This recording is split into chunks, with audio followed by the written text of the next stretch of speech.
যাদবপুর বিশ্ববিদ্যালয় স্বাধীনতা সংগ্রামের উত্তরাধিকার বহন করে। সেই যাদবপুর বিশ্ববিদ্যালয়ের উপরে আজকে আক্রমণ নেমে এসেছে। আজকে ইঞ্জিনিয়ারিং ফ্যাকাল্টির একটি জিবিতে যেখানে বিভিন্ন ছাত্রছাত্রীরা উপস্থিত ছিল, সেখানে এবিভিপি প্রথম থেকেই প্ররোচনামূলক মন্তব্য করতে থাকে এবং তারপর হঠাৎ করে এবিভিপির একজন গবেষক নিখিল দাস সে সেই জিবি চলাকালীন এক ছাত্রের গায়ে হাত তোলে। একজন গবেষক প্রথমত তার সেই জিবিতে থাকার কোনো কারণ কোনোটাই ছিল না। এরপর পরিস্থিতি আরও খারাপ হয় যখন বিজেপি বহিরাগত গুন্ডাদেরকে ক্যাম্পাসে ঢোকায় এবং তাদেরকে দিয়ে বাকি যে ছাত্রছাত্রী যারা যাদবপুরের ছাত্রছাত্রী তাদের গায়ে তারা হাত তোলে।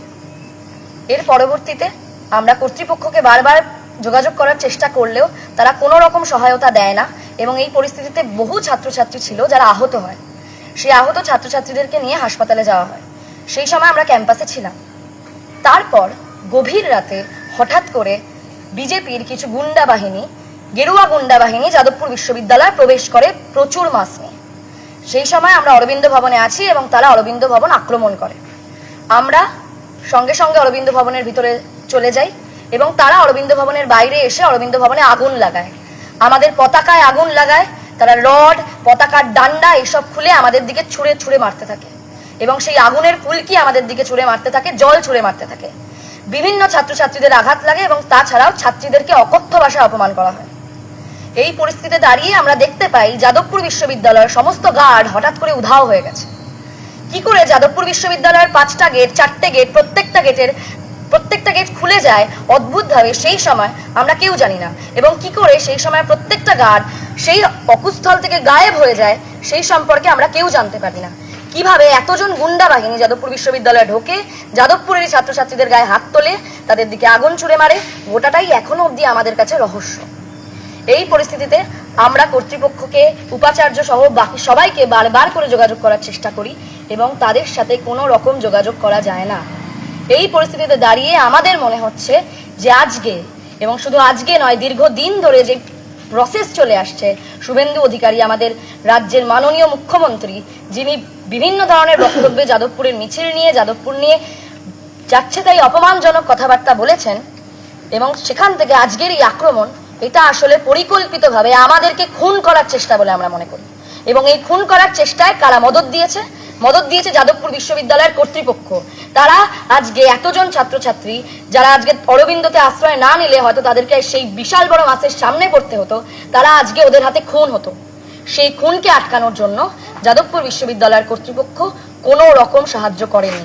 এবিভিপির হাতে খুন হতে হতে আজকে আমরা বেঁচেছি।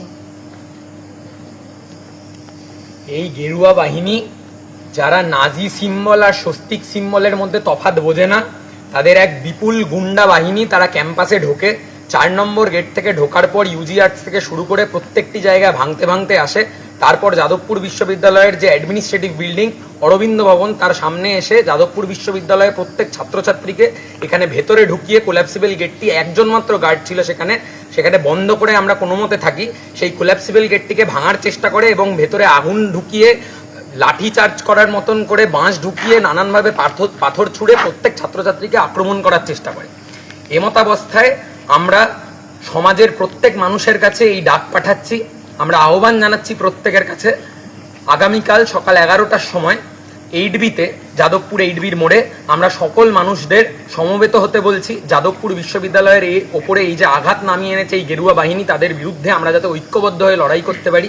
এই যাদবপুর বিশ্ববিদ্যালয়ের ছাত্রছাত্রীরা যারা হকার উচ্ছেদের সময় হকারদের পাশে দাঁড়িয়েছিল, এই যাদবপুর বিশ্ববিদ্যালয়ের ছাত্রছাত্রীরা যখন নিট পেপার লিকের সময় প্রত্যেক ছাত্র সমাজের পাশে দাঁড়িয়েছিল, সেই যাদবপুর বিশ্ববিদ্যালয়ের ওপর আজ সামগ্রিকভাবে এই আক্রমণ যা গেরুয়া বাহিনী নামিয়ে এনেছে, তার বিরোধিতায় আমরা সকলকে আহ্বান জানাচ্ছি 8বিতে কাল সকাল 11টায় সমবেত হতে। এর পাশাপাশি আমাদের একটি ঘোষিত বক্তব্য, তা হলো কাল দুপুর 2টোর সময় আমরা একটি মিছিল করে যাদবপুর বিশ্ববিদ্যালয়ের ভিসির কাছে যাব। আমাদের তার কাছে এই প্রশ্ন থাকবে, যাদবপুর বিশ্ববিদ্যালয়ের ভেতরে ঢুকে কি করে, কোনো গার্ড যখন ছিল না তখন কি করে গেরুয়া বাহিনী সেখানে ঢুকে যাদবপুর বিশ্ববিদ্যালয়ের ছাত্রছাত্রীদের উপর এরকমভাবে আক্রমণ নামিয়ে আনলো, খুনের প্রচেষ্টা করলো এবং রীতিমতন একটি অ্যাটেম্প টু মার্ডার কেসের দিকে নিয়ে গেল। আমাদের সেই ক্ষেত্রে এটা বক্তব্য, এর ক্ষেত্রে ভিসিকে যথাযথ প্রমাণসহ এই নিয়ে তদন্তের দিকে এগোতে হবে এবং যারা যারা এর ক্ষেত্রে দোষী তাদের শেষ দেখে আমরা ছাড়বো, এইটুকু আমাদের ভিসির কাছে জানিয়ে দেওয়ার বক্তব্য। এবং সকল সুবুদ্ধিশীল মানুষের কাছে আমাদের আহ্বান, আপনারা প্রত্যেকে এই প্রোটেস্টে সহযোগী। এই পরিস্থিতিতে আমাদের দাবি খুব সুসংবদ্ধ, খুব সুস্পষ্ট। আমাদের বক্তব্য হলো যে বিশ্ববিদ্যালয় ক্যাম্পাসে বর্তমানে অবিলম্বে পঠন পাঠনের যে পরিবেশ, সেই পরিবেশকে ফিরিয়ে আনতে হবে এবং যাদবপুর বিশ্ববিদ্যালয় ক্যাম্পাসে আজকে এই আক্রমণে যারা যারা অভিযুক্ত, যারা যারা দোষী, সেই সমস্ত দোষীদেরকে চিহ্নিত করে শাস্তি দিতে হবে। আর পাশাপাশি বহিরাগত যে সমস্ত 50-60 বছর বয়সী ছাত্ররা যাদবপুর বিশ্ববিদ্যালয় ক্যাম্পাসে ঢুকেছিল, অরবিন্দ ভবন আক্রমণ করেছিল, আমাদেরকে খুন করার চেষ্টা করেছিল, সেই 50-60 বছর বয়সী বহিরাগত ছাত্রদেরকে অবিলম্বে চিহ্নিত করে তাদের বিরুদ্ধে আইনি পদক্ষেপ নিতে হবে। এই দাবিতে আমাদের যে কর্মসূচি আগামীকাল, সেই কর্মসূচিতে সমস্ত মানুষকে আহ্বান জানানোর ডাক দিচ্ছি এবং আগামী দিনে কর্তৃপক্ষকে জবাব দিতে হবে যে কিভাবে তারা যাদবপুর বিশ্ববিদ্যালয়ের ক্যাম্পাসে আমাদের সুরক্ষাকে সুনিশ্চিত করবে। আচ্ছা, আমরা অতীতেই দেখেছি দেশের প্রধানমন্ত্রী যখন যাদবপুর বিশ্ববিদ্যালয়কে নিয়ে নানান কটূক্তি করে, এবং সম্প্রতি আমাদের রাজ্যের মুখ্যমন্ত্রী যাদবপুর বিশ্ববিদ্যালয় নিয়ে একটি নানান কটূক্তি করে চলেছে। তার সাথে যোগ দিয়েছে স্থানীয় বিধায়ক, স্থানীয় লোকাল বিজেপির গুন্ডা নেতা নেত্রী। তারা এসে দিনের পর দিন যাদবপুরের প্ররোচনা দিয়ে যাচ্ছে, মানুষকে উস্কানি দিয়ে যাচ্ছে এবং খুনের হুমকি দিয়ে যাচ্ছে দিনের পর দিন দাঁড়িয়ে। অথচ ইউনিভার্সিটির ভেতরে যখন আমরা বিভিন্ন দাবি দেওয়া নিয়ে যখন ইউনিভার্সিটির অথরিটির কাছে কথা বলতে যাই, ইউনিভার্সিটির অথরিটি সেগুলো বারবার কাটিয়ে দেয়। ইউনিভার্সিটির দিনের পর দিন দুর্নীতি হয়ে চলেছে, সেগুলো কোনো প্রমাণ নেই, সেগুলো কোনো নিয়ে তদন্ত হয় না। প্রধানমন্ত্রী মুখ্যমন্ত্রীর বক্তব্যে কোনো ভিত্তি তদন্ত হয় না। তারপরে দাঁড়িয়েও দিনের পর দিন যখন যাদবপুর ইউনিভার্সিটির ছাত্রছাত্রীরা বিভিন্ন পঠন পাঠন স্বাভাবিক করার দাবিতে পড়াশোনা ব্যবস্থা, ল্যাব, ক্যাম্পাসে উন্নতির দাবিতে যখন বারবার আওয়াজ তোলে, তাদের বিরুদ্ধে নানা রকম আক্রমণ নামিয়ে আনা হয়। সেই আক্রমণের একটা রূপ আজকে দেখলাম, যেখানে এই রাত্রেবেলা অন্ধকারের মধ্যে আরএসএস বিজেপির গুন্ডা বাহিনীগুলো এসে আক্রমণ করেছে এবং আমাদেরকে মারার চেষ্টা বন্ধ করে গেছে। তাই আমার কাছে আহ্বান, এই ক্যাম্পাস বাঁচাতে, এই ক্যাম্পাসে পঠন পাঠনকে স্বাভাবিক করতে এবং সমগ্র দেশের বিজ্ঞান চেতনা সম্পন্ন মানুষের বিজ্ঞান গবেষণাকে আরও জোরদার করতে সমস্ত শুভবুদ্ধি মানুষের কাছে আবেদন, কালকে আমাদের কর্মসূচিতে আসুন। এই ঘটনার থেকে আমরা একটা জিনিস যেটা সুস্পষ্টভাবে বুঝতে পেরেছি, সেটা হচ্ছে এই সামগ্রিক যে আক্রমণ যাদবপুর বিশ্ববিদ্যালয়ের ছাত্রছাত্রীদের উপর নেমে এসছে, সেটা বিজেপি কতটা প্ল্যান মাফিক নামিয়েছে।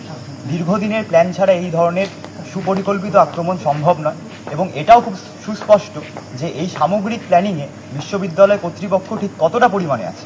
এরকম পরিস্থিতিতে ওরা যখন আমাদের সরাসরি খুনের প্রচেষ্টার মধ্যে লিপ্ত হয়েছে, সেই জায়গায় আমাদের একটাই বক্তব্য, ওদের প্রশ্নের উত্তরে যাদবপুর বিশ্ববিদ্যালয়ের ছাত্রছাত্রীরা বুঝে নেবে। সবশেষে এটাই বলার যে আজকে যাদবপুর বিশ্ববিদ্যালয়ের উপর যে আক্রমণ নেমে এসছে, যে খুনের প্রচেষ্টা নেমে এসছে, সেটা আসলে যাদবপুরের প্রগতিশীলতাকে, যাদবপুরের প্রগতিশীল বামপন্থী মানসিকতাকে ভেঙে ফেলার চেষ্টা।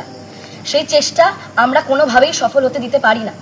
যাদবপুর স্বদেশী আন্দোলনের আতুরঘর। সেই স্বদেশী আন্দোলনকে কারা মান্যতা দেয় না, কারা তার দিকে কাঁদা ছড়ে, আগুন ছড়ে, তা আমরা আজকে স্পষ্ট দেখতে পেয়েছি।